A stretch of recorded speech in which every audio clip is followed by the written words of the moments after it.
Back in 2015, we started our partnership with Susan Lieberman and Count Me In.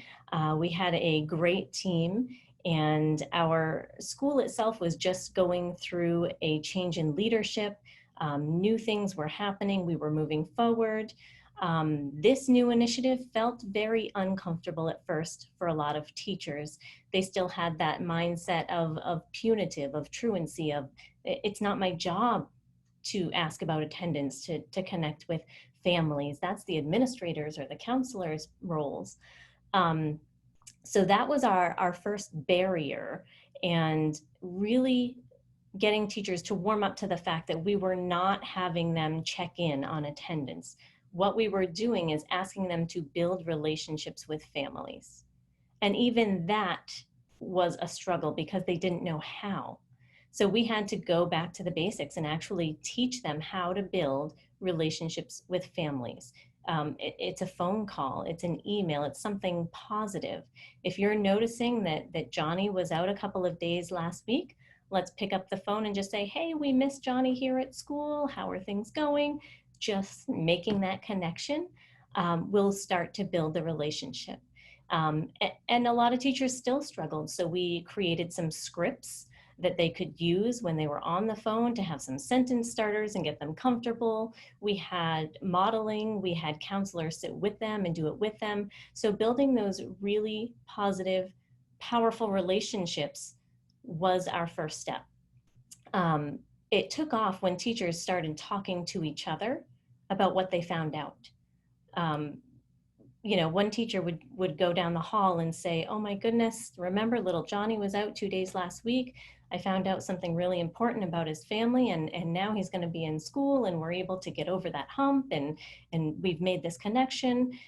And a teacher would hear that and say, oh, well, I wonder if little Susie has something going on. And then they might make the connection. So really sharing those positive personal stories that were happening within the school organically built up that culture in our school. Another thing we did is create the attendance teams that Susan spoke to. We have attendance teams that pull data, that pull students who are chronically absent, truant, and approaching chronically absent, so that we have various stages or tiers of interventions we can do for those students. That team is made up of our counselor, nurse, administrator, and representatives from grade levels who are the liaisons who go back and forth to bring that information to their team, and which students need to have that connection, and what do we know about that family? How can we help that family? Another thing that the team did with that data is create an infographic. And that infographic was used in a staff meeting to show them the results. Like, this is the data, this is it, the proof is in the pudding, you are making a difference.